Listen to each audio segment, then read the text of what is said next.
You're Somebody Special, Walliwigs by Joan Rankin.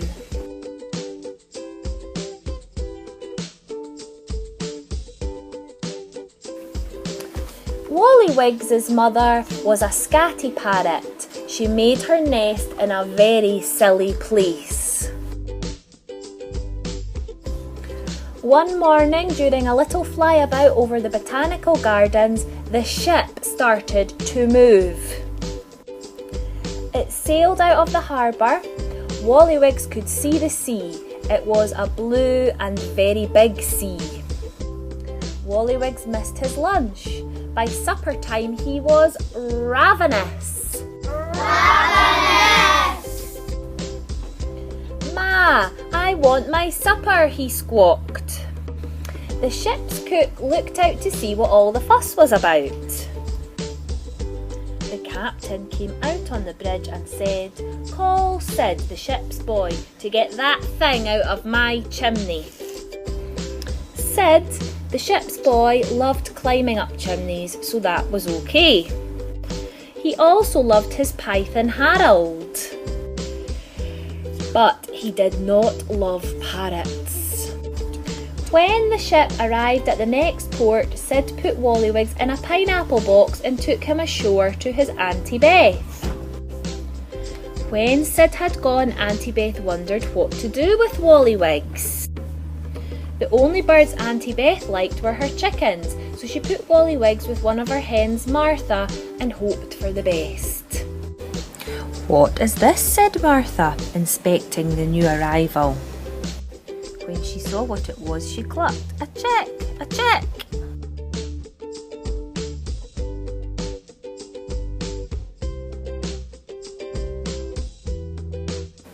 Martha spent all her time looking after him, and Walliwigs thought that Martha was the loveliest mum in the whole wide world.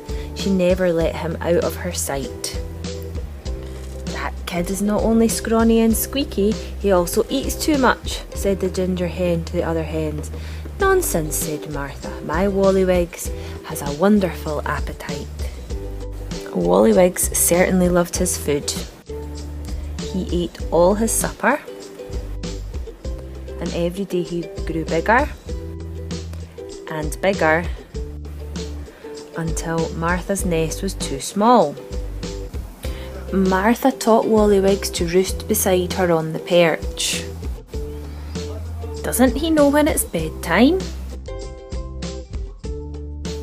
What a badly behaved child. The real problem was, the more Walliwigs grew, the less he looked like a chicken. "Just look at those flat feet and silly feathers," gossiped the speckled hen.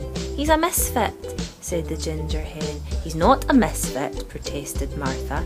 "He's very special." But it's not easy being different. Soon Walliwigs began to feel lonely. Then one afternoon, Professor Beak, an ornithologist who lived next door, said to Auntie Beth, "Do you mind if I take a look at that bird that makes such an extraordinary sound in your backyard?" When the professor saw Walliwigs, he exclaimed, "How remarkable!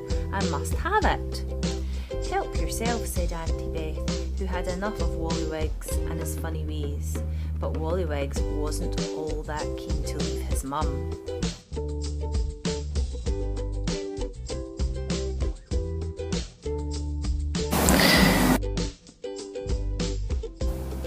Finally, Professor Beak shut Walliwigs in a special box for carrying birds to the Institute of Ornithology.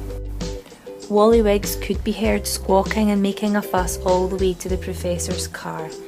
Martha was heartbroken. Martha was inconsolable.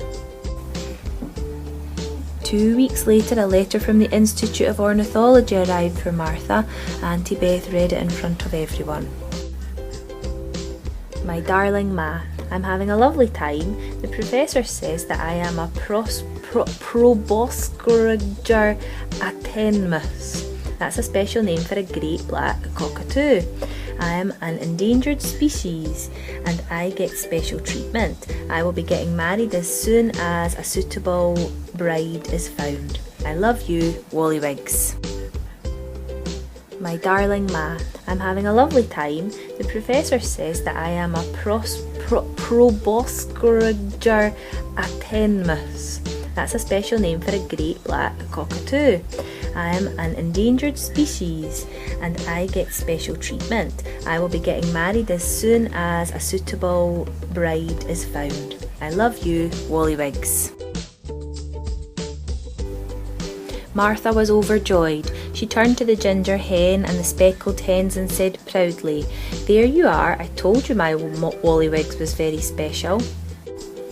"Oh, Martha," said the ginger hen, "we would be very honoured if you would come up and sleep on our perch."